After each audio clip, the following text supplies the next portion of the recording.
título de esta mañana es Hazlo real. Hay momentos en la vida en el que parece como que todo va en contra nuestra. Parece que tenemos problemas, parece que hay aflicciones. Y yo no sé cómo fue tu 2018, pero si tuviste algún problema con tu esposo, con tu esposa, si tuviste algún problema en el trabajo, si te quedaste sin trabajo, si tuviste algún problema con enfermedad, si tuviste algún problema con tu hijo, yo no quiero que salgas de esta puerta del día de hoy sin la seguridad de que Cristo te ama, sin la seguridad de que Cristo tiene solución para tu problema, que cuando no tienes paz en tu corazón, Cristo te trae la paz, que cuando el mundo dice no, Cristo te trae el sí, que cuando hay puertas cerradas, Cristo te abre las puertas, porque Dios te ama, porque eres hijo de Dios. Hay un momento en la vida en el que la teoría se tiene que volver realidad. Hay un momento en la vida en el que tú como persona has escuchado de Dios, has escuchado que tus padres te han hablado de Dios, has escuchado que tus abuelos, has escuchado que el pastor te ha hablado de Dios, pero tienes que volver realidad esa teoría. Y esa teoría no se hace realidad hasta que experimentas el amor de Dios. Y muchas veces lo experimentamos a través de los problemas. ¿Cuándo fue la última vez que te pusiste de rodillas y clamaste a Dios con tu corazón por 15, 20, 30 minutos? Yo te garantizo, y no soy ningún sabio para saberlo, pero yo te apuesto que la última vez que clamaste a Dios con tu corazón fue cuando tenías algún problema. Porque en los problemas pareciera que encontramos a Dios. Hay cosas que el dinero no puede comprar. Hay cosas que nuestra inteligencia no puede solucionar. Y es entonces cuando nos sentimos pequeños y cuando entendemos que lo único que necesitamos es a Jesús. Yo tenía 17 años cuando la teoría se tenía que hacer realidad. Yo llegaba a mi casa en Guatemala y mi padre estaba fijamente viendo hacia el horizonte. Yo entré, un muchachito de 17 años, entré y le dije: hola, papá, ¿cómo estás? Me dijo: bien, pero su mirada seguía viendo hacia el horizonte. No me percaté ustedes saben, a los 17 años uno como que anda en su propio mundo, ¿verdad? Entonces pasé a la cocina y todo, bueno, me fui a dormir y tranquilo, en mi mente todo bien. Me levanté a las 3 de la mañana porque tenía un poco de sed y me di cuenta que mi padre seguía viendo el horizonte en la misma posición. Sus ojos no dilataban, no parpadeaban y empezaban a salir lágrimas de los ojos. Entonces me percaté que algo malo estaba pasando. Fui a despertar a mi hermano mayor y le dije: mira, mi papá está así, así, así. Teníamos unas monedas, no teníamos teléfono en casa para colmo de males. Entonces teníamos unas monedas y no sabíamos a quién llamar. En mi país hay unos teléfonos públicos en los cuales tú le echas unas monedas y puedes llamar a las personas que quieres. Entonces caminamos 2, 3 cuadras para abajo, echamos unas monedas y llamamos a mi tío, que era médico, y le dijimos: tío, mi papá lleva 12 horas, 10, 12 horas viendo hacia el horizonte y no parpadea, no sabemos qué está pasando. Y nos dijo: llama de inmediato a los bomberos. Llamamos de inmediato a los bomberos llegaron, lo sacaron en la camilla y lo llevaron al hospital. Llegamos al hospital y el doctor nos dijo: prepárense, porque su padre no va a pasar de esta. Yo me acuerdo que salí del hospital y había una gran ceiba, grandota. Eran como las 6, 7 de la mañana. Y yo me acuerdo que le clamé a Dios con todo mi corazón y le dije: ahora es cuando necesito que tú te hagas real. Ahora es cuando necesito que el Dios que me han enseñado mis padres, el Dios que me han enseñado mis abuelos, el Dios que he ido a aprender a la iglesia, se haga real en mi vida. Ahora necesito un milagro en la vida de mi padre. Y yo te pido con todo el corazón de que tú lo levantes de esa cama y que salga caminando. Yo le abrí mi corazón a Dios y pasé orando mucho tiempo. Pasaron 3, 4 días y el doctor salió a decirnos que mi padre había mejorado levemente. Yo dije: gloria a Dios. Dios respondió a mi oración, Dios me escuchó. Pero, ¿qué pasaría entonces si Dios es bueno cuando me responde y Dios no es bueno cuando no me responde? No, Dios es bueno en todo tiempo. Lo que tú y yo debemos entender es dejarle a Dios que sea Dios y dejar de jugar a Dios nosotros mismos. Porque muchas veces queremos arreglar nuestra vida nosotros porque somos inteligentes, porque somos capaces, porque podemos. Ponte a pensar esto: ¿qué sería de tu vida si todas las oraciones que tú quisieras, Dios te la da? te apuesto que no estarías aquí el día de hoy. Porque ese trabajo que quieres, ese trabajo puede ser tu perdición. Ese colegio donde quieres ir, ese colegio puede llevarte a la perdición. Y hay una cosa que yo he entendido en la vida y es que a Dios no le importa nada sino más tu salvación. Es lo que más le importa. Entonces vas a llegar al cielo sin un brazo, pero vas a llegar al cielo. Vas a llegar al cielo sin tu esposa posiblemente porque han pasado problemas, pero vas a llegar al cielo. Y Dios me dice en la Biblia que ha venido a traer espada, a poner enemistad entre papá e hijo, entre esposo y entre hermanos, porque nuestro deber principal es seguir a Dios. Y entonces Dios va a mover el rompecabezas a forma de que tú y yo lleguemos al cielo, a forma de que tú y yo lleguemos a eternidad. Y es por eso, como decía Jimmy esta mañana, Jimmy no habló pidiéndole a Dios por la billetera, porque posiblemente el deseo de Dios era que no encontrara la billetera, pero él sabía de que Dios es omnipotente. Él sabía y él confiaba en Dios de que pase lo que pase, iba a obrar por bien, como dice la Biblia. Mas lo que aman a Dios, todas las cosas les salen a bien. El doctor me había dicho que mi padre había mejorado, yo estaba feliz. Sin embargo, 2 días después tocaron a mi puerta. Yo estaba en la casa y me dijeron buenos días, eran como las 6 de la mañana, re temprano. Yo estaba en la casa y me dijeron, ¿tú eres el hijo de Edgar Estuardo Quiñones Mesarina? Sí, soy yo, ¿en qué le puedo ayudar? Me llamo fulano de tal, me dijo, vengo de funerales tal y tal, vengo a ofrecer mis servicios porque tu padre acaba de morir. En ese momento solo recuerdo que el Señor seguía hablando y solo escuchaba ¡pit! Como que se borró por completo la imagen, solo miraba mover sus labios y las palabras resonaban en mi cabeza: tu padre acaba de morir. ¿Dónde está Dios cuando más lo necesitas? ¿Dónde está Dios cuando has orado con todo tu corazón y no pasa lo que tú quieres? ¿Dónde se encuentra en este año que has pasado por problemas y le has abierto tu corazón a Dios y le has dicho, Dios, ayúdame en este problema, y parece que como que Dios no está? Hay muchas veces que cuando Dios calla es cuando más fuerte te está hablando. Y hay muchas veces que la muerte llega a tu vida para bendición de otras personas. Hay muchas veces que hay muerte en tu familia para que los hermanos se unan, para que el primo llegue a Dios, para que la mamá se acerque a Dios, para que tú y yo conozcamos a un Dios real. Te lo puedo decir ahora más tranquilo, después de 14 años, porque posiblemente en ese entonces no entendía el plan de Dios. Pero quiero que me acompañen a la Biblia. ¿Qué es lo que dice Dios acerca de eso? Quiero que abramos 2 Corintios 1. 2 Corintios 1, versículo 3.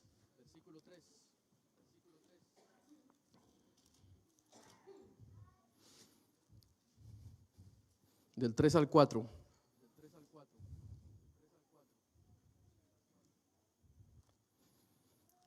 Segunda de Corintios 1, del 3 al 4 dice: bendito sea el Dios y Padre de nuestro Señor Jesucristo, Padre de compasión y Dios de todo consuelo, el cual, ¿qué dice? Nos consuela en toda tribulación, para que también nosotros, ¿qué dice? Podamos alentar a los que están en cualquier tribulación con el consuelo con que nosotros somos confortados por Dios.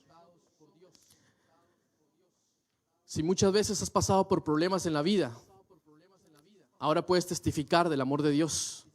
Ahora puedes consolar a otra persona. Muchas veces has estado enfermo y Dios te ha sanado. No es para que te lo quedes callado, es para que le cuentes a las demás personas que hay un Dios vivo, que cuando el doctor dijo que no, Dios dijo que sí, y estás sano por el poder de Dios. Posiblemente perdiste el trabajo y no sabías qué hacer. Sin embargo, Dios, en medio de la oscuridad, te dio lo que necesitabas, te dio techo, te dio de qué comer.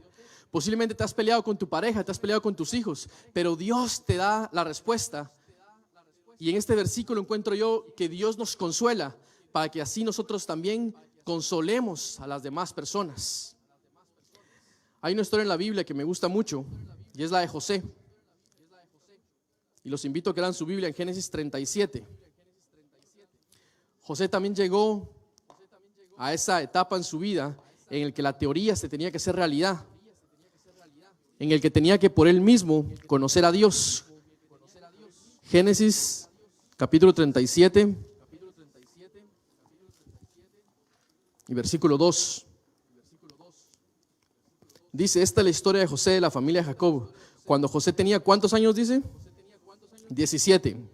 Apacentaba las ovejas con sus hermanos. Por ser joven aún estaba con los hijos de Bila y los hijos de Silpa, esposa de su padre. Y José contaba a su padre la mala fama de ellos. Todos conocemos la historia de José. José el soñador. Era un niño mimado, un niño querido por el papá, y despertó los celos entre los hermanos. Los hermanos no le caían bien José. La Biblia dice: ninguno tenga en poco tu juventud, sino sea ejemplo a los creyentes. Joven que me está escuchando, si hay una decisión que tengas que tomar a tu vida, una decisión importante, y la más importante es seguir a Cristo Jesús, es agarrarte de la mano de Dios. Por eso estamos todos aquí, porque no podemos solos, porque hemos entendido de que necesitamos a Jesús para poder triunfar. Y posiblemente tú me digas: pero tengo carro, estoy estudiando bien, tengo dinero, tengo casa.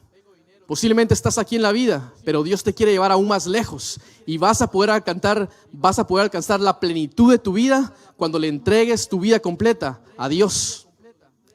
José tenía 17 años y noten lo que pasó. Noten el versículo 5, Génesis 37:5. No cierren su Biblia porque vamos a estar leyendo ahí.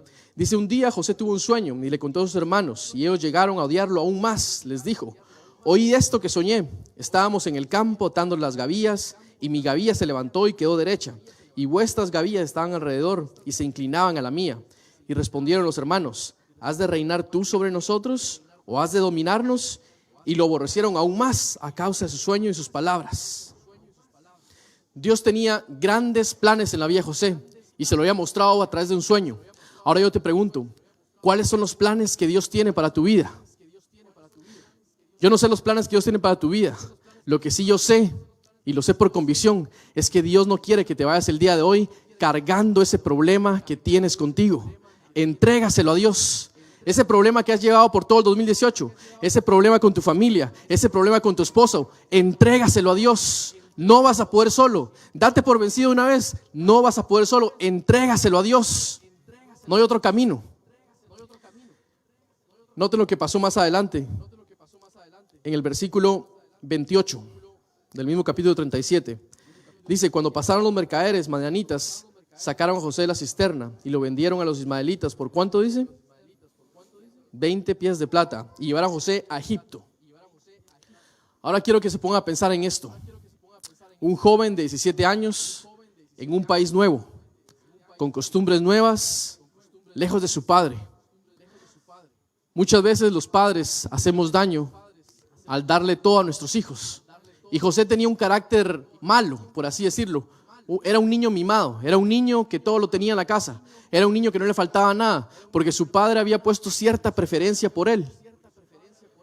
Esto hizo que los hermanos lo odiaran. Y ahora yo me imagino a este joven yendo a un país extraño, donde no conocía nada. Imagínate las preguntas que había en su cabeza. ¿De qué voy a comer? ¿Dónde voy a vivir? ¿Cómo voy a hablar ese lenguaje? ¿De qué voy a trabajar? ¿Quién va a estar ahí cuando yo lo necesito? ¿Quién va a estar ahí para ayudarme? Y en ese momento, Dios se hizo real en la vida de José.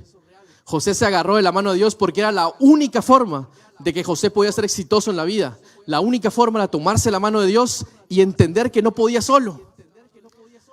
Muchas veces ese padre que te da todo y ese padre que te consiente, lo podemos llamar el trabajo. Tienes un trabajo estable, un trabajo bueno, en el que tienes todo, y entonces no tienes la necesidad de buscar a Dios. Porque ¿para qué buscar a Dios si tengo todo? Posiblemente esa persona que te abraza, posiblemente esa persona que te lo da todo, no, en este caso no es Jacob, sino que puede ser tu familia. No tienes problemas en la casa, estás bien con tus hijos, con tu esposa. Entonces, ¿cuál es la necesidad de buscar a Dios? Pero cuando el trabajo se te acaba, cuando la salud se te quiebra, cuando un problema pasa en tu vida, es cuando entendemos que lo más importante es Cristo Jesús. Que hay cosas que el trabajo no puede solucionar, que hay cosas que tú mismo no puedes solucionar y que necesitas a Dios en tu vida para poder salir adelante.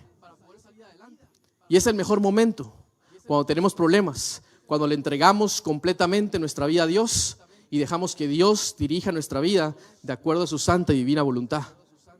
José se encontraba en ese entonces y llegaba entonces a Egipto, a un lugar nuevo. Todos sabemos la historia, lo vendieron a Potifar. Y Potifar le dio todo. Y noten, hay un versículo que me fascina, quiero que lo lean ustedes con sus ojos, porque no se los quiero contar yo. Génesis 39,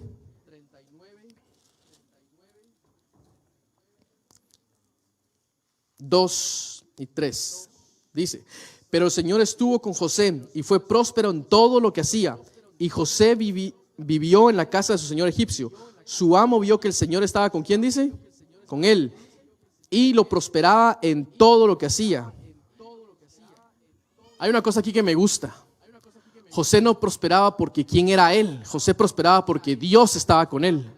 Tú no vas a prosperar en la vida por tus aptitudes, por qué tan inteligente eres, por qué tan capaz seas. Tú vas a prosperar en la vida porque Dios está contigo. Porque le has entregado tu vida a Dios, porque le has entregado todo tu ser a Dios. Ahí es donde está el éxito en tu vida. Y mientras más temprano te des cuenta, mejor, porque menos dolor va a haber en tu vida.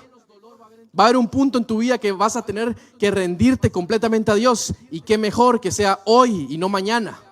Porque mañana puede ser muy tarde.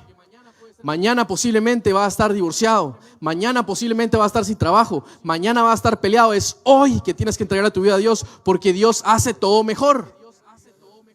Y está claro en la Biblia. Más claro que el agua. José era próspero en todo lo que hacía, porque Dios estaba con él. Porque Dios, todos conocemos la historia, no lo voy a leer. La esposa de Potifar puso sus ojos sobre José. Y me encanta la respuesta que dio José. Dijo, ¿cómo puedo yo pecar contra quién? Dijo, contra Dios. Dios vivía en el corazón de José. Yo quiero ser como José. Yo quiero que lo que yo toque prospere, que mi negocio prospere, que mi familia prospere, que mi salud prospere. Y encuentro en la Biblia que el único paso es entregarme por completo a Dios. José no le temía a Potifar. Le tenía respeto posiblemente, pero la mayor preocupación de José era cómo podría hacerle este daño tan grande a Dios. ¿Cómo puedo yo dejar a Dios en mal cuando Él me ha dado tanto a mí? Y José lo tenía muy presente. Hace poco yo regresé a Guatemala, hace unos 4 o 5 años, y me junté con muchos amigos y platicando con ellos de la promoción. Me decían, o sea, estaba escuchando y me decía, no, pues yo quedé embarazada de aquí, y pues una otra muchacha, no, pues yo ya estoy divorciada, me casé tantas veces. Y yo cuando estaba escuchando, de verdad que escuchaba problema tras problema, tras problema, tras problema, tras problema. Me pregunto, oye, ¿y Marvin no lo han visto? Y me dicen, no, él murió cuando tenía 20 años. ¿Cómo que murió? Pero si 20 años, ¿de qué o qué? Creo que andaba metido en algo malo, no sé, los amigos, no sé qué, y lo mataron. Platicamos de todo un poco, y cuando todos se fueron me llamó un amigo, Chejo, me dicen en Guatemala. Entonces, Chejo, vení, quiero hablar con vos. Y me acerco, ¿qué onda? ¿Qué pasó, Leo? Y ya platicamos y todo así como amigos ya más íntimos. Y me dice, mira, tengo algo que decirte. Yo honestamente pensaba que me iba a decir que era gay, pero no. Se me acercó y me dijo, mira, quiero que ores por mí. Era el muchacho más apuesto de la escuela. Era alto, blanco, ojos verdecitos. Era guapo el muchacho y tenía cantidad de mujeres, tenía la que se le pasaba enfrente. Y me dice, quiero que ores por mí porque tengo un problema, me dice. Acá voy al doctor y salí VIH positivo. El muchacho tenía 29, 28 años cuando me dijo eso. Me quedé en shock y no sabía qué decirle, solo me acuerdo que lo abracé, empezó a llorar, oramos juntos y me despedí. Analizando después, no solo esa conversación, sino que la conversación completa de todos mis amigos, la diferencia era mínima, pero la diferencia era mínima entre ellos y yo, pero era grande. La única diferencia era Cristo Jesús. La única diferencia fue que yo me agarré la mano de Dios, porque yo estaría en la misma situación que mis amigos si no hubiera agarrado la mano de Dios. Si no me hubiera agarrado la mano de Dios con uña de dientes, posiblemente hubiera estado separado, posiblemente hubiera estado ya sin hijos, con un hijo para allá, un hijo por allá, hubiera estado como sea. Y la diferencia se llama Jesús. El enemigo lo que quiere es que pienses de que tú puedes seguir tu vida sin Jesús, que pienses que tú puedes ir a donde quieras sin Jesús, que piensas que eres capaz, que eres estudiado, que eres apto para seguir esta vida sin Dios. Y el poquito tiempo que compartí con ellos me di cuenta de que no hay otra solución sin tan solo Dios.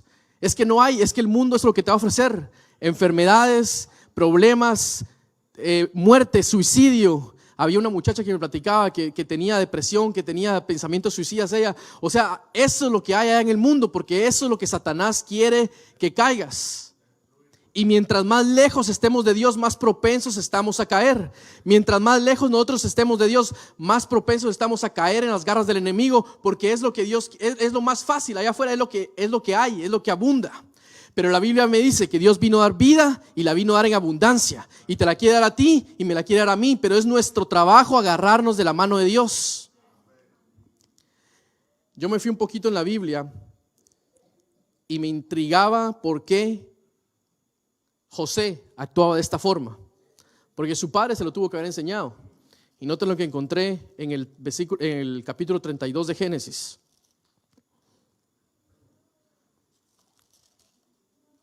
Todos sabemos de que Jacob fue el que hurtó la primogenitura a Esaú. Entonces se la quitó a su padre Isaac, y Jacob vivió huyendo, vivió con ese pecado dentro de sí, vivió atormentado con ese pecado, sabiendo que había robado algo que le pertenecía a su hermano Esaú.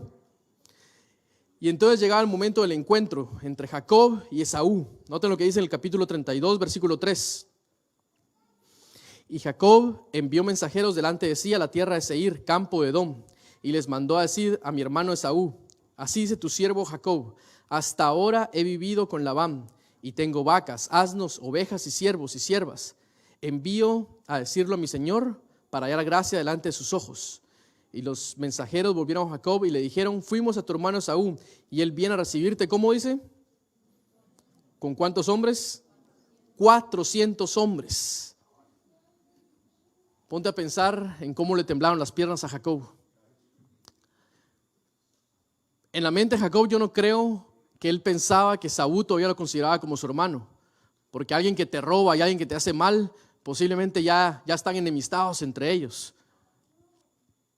Jacob sabía que la persona que le había robado su primogenitura venía de frente con 400 hombres. Y no solo eso, el pecado que había cometido Jacob venía arrastrando en la cola a sus hijos, porque ahora se encuentran ahí con sus esposas, con sus hijos, y estaban a punto posiblemente de morir todos a causa del pecado de un hombre. Noten lo que dice en el versículo 20. Génesis 32, versículo 9. Hay una promesa que Dios le hace a Jacob. Dice: entonces Jacob oró y le dijo: Dios de mi padre Abraham y de mi padre Isaac, Señor, que me dijiste: vuélvete a tu tierra y a tu parentela, y yo te haré bien. Recordemos que Jacob estaba en las tierras de Labán, su suegro, y entonces Dios le había dicho que regresara a Canaán, de donde era. Por lo tanto se iba a topar con Esaú. Sin embargo, Dios le dio una promesa a Jacob que decía: vuélvete, que yo te haré bien. ¿Qué es lo que quiere decirte Dios en tu vida? Hay una cosa que me impresionó al leer este tema, al prepararlo. Dice: la oración es la forma en que yo me comunico con Dios, pero la Biblia es la forma en que Dios se comunica conmigo. ¿Cómo puedo entender lo que Dios quiere si no abro la palabra de Dios? ¿Cómo puedo saber las promesas que Dios tiene para mi vida si no me tomo un tiempo a leer la palabra de Dios? La Biblia tiene poder y la Biblia te transforma, la Biblia te cambia, porque te habla del amor de Dios. Yo quiero que este año nuevo lo empecemos tú y yo de la mano de Dios, que empecemos tratando de leer un poco más, que pensemos tratando de orar un poquito más, porque no hay otro camino hacia la felicidad. Noten lo que dice en el versículo 22 del capítulo 32. Dice: aquella noche Jacob se levantó, tomó a sus 2 esposas, a sus 2 siervas y a sus ¿cuántos hijos dice? 11. Quiere decir que Benjamín no había nacido. Quiere decir que José presenció en primera fila esta gran oportunidad de amor que Saúl le dio a Jacob. Jacob tenía miedo. Jacob pensaba que lo iba a matar. Jacob pensaba, estaba listo para la guerra. Y dice la Biblia que entonces Jacob llevó a su familia, los dejó en este lado del río, él cruzó al otro y se echó a dormir, se echó a orar, empezó a orar y a pedirle a Dios por protección. cuando de repente, dice el espíritu de profecía, sintió una mano detrás de él y se levantó con toda su fuerza y empezó a pelear, a combatir, y era el ángel de Jehová, y combatió toda la noche tratando de escaparse de las manos del enemigo, que es lo que él pensaba, y era el mismo ángel de Jehová que estaba combatiendo con Jacob. Y me encanta cuando el versículo que dice Jacob entonces ya no podía más, y el ángel le dijo, déjame que ya va a amanecer. ¿Y qué le dijo Jacob? No te dejaré hasta, ¿qué dice? Hasta que me bendigas.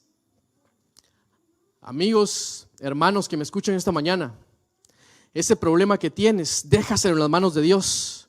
Ese problema que has venido arrastrando todo el 2018, déjaselo en las manos de Dios. Agárrate de Dios y dile, no te dejaré hasta que no me bendigas. No saldré esta mañana a la iglesia hasta que no me bendigas. No saldré hasta que no sienta tu paz en mi corazón. A saber de que pase lo que pase, es porque Dios así quiere y porque Dios así lo permitió. Noten cómo termina esto. Génesis 33, versículo 4. Pero Esaú corrió a su encuentro, lo abrazó, se echó sobre su cuello y lo besó, y juntos lloraron. Esaú mostró misericordia. Esaú mostró amor para su hermano. Y en estas fiestas de Navidad, y en estas fiestas en donde recordamos el nacimiento de Jesús, Jesús vino a hacer lo mismo a esta tierra. Vino a amarnos a ti y a mí, tal y como somos. Vino a mostrarnos misericordia. ¿Cuánta más misericordia debemos de nosotros mostrar para con nuestra esposa, para con nuestros hijos, para con nuestra familia? Cuando yo preparaba este tema, no me sentía digno porque me hace falta mucho amor para con mis hijos. Tengo una niña de 3 años y un niño de 6 semanas y es difícil. Y entonces me encuentro que como persona me falta Dios para poderles transmitir ese amor a mis hijos.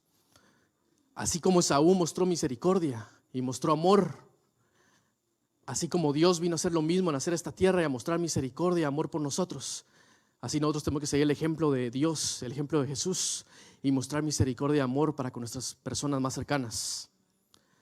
Hace muy poco, mi hijo nació. Fue producto de una oración, fue una oración contestada. Pero inmediatamente cuando mi hijo nació, los doctores se lo llevaron a cuidados intensivos, porque su corazón estaba latiendo muy rápido y su nivel de oxígeno estaba muy bajo. No fue la cena que yo quisiera haber tenido a mi hijo en mis brazos. Lo tuve 10 segundos y se lo llevaron de inmediato al NICU. Y cuando lo fui a ver, estaba con respiración en la nariz, con unos alambres en el chest, estaba con un IV aquí en la vena y tenía alambres por todos lados. Y mi mente me traicionó y no pude más que recordarme hace 14 años, cuando estaba con mi padre, en las mismas circunstancias. Tenía miedo para orar, porque yo sabía lo que había pasado hace 14 años. Y yo no quería que pasara lo mismo. Y no había coro, no había verso en la Biblia que me diera paz. Pasé 48 horas muy afligido. No sabía ni cómo orar. Y por más que oraba, y por más que cantaba, y por más que leía la Biblia, no encontraba paz en mi corazón. Después de mucho tiempo, esta historia fue la que me dio paz. Porque yo oré esta noche y le dije a Dios, yo no me levanto de aquí.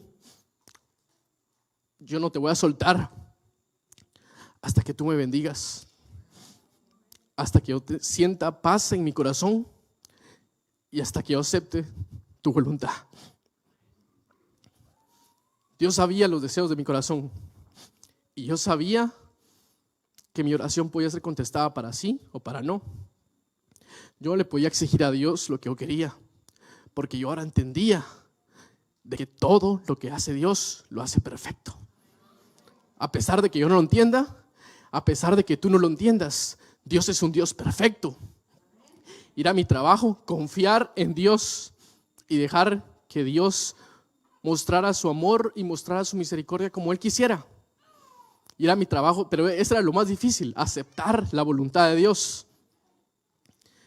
Yo me acuerdo que esa noche oré.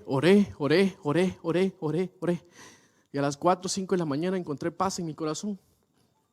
Y me acosté. Pasaban como 6, 7 horas y me dijeron, su niño va a salir de NICU. Mi corazón estaba feliz porque Dios había respondido la oración de mi corazón. Sin embargo, yo tenía 100% seguro de que pasara lo que pasara, Dios es un Dios perfecto.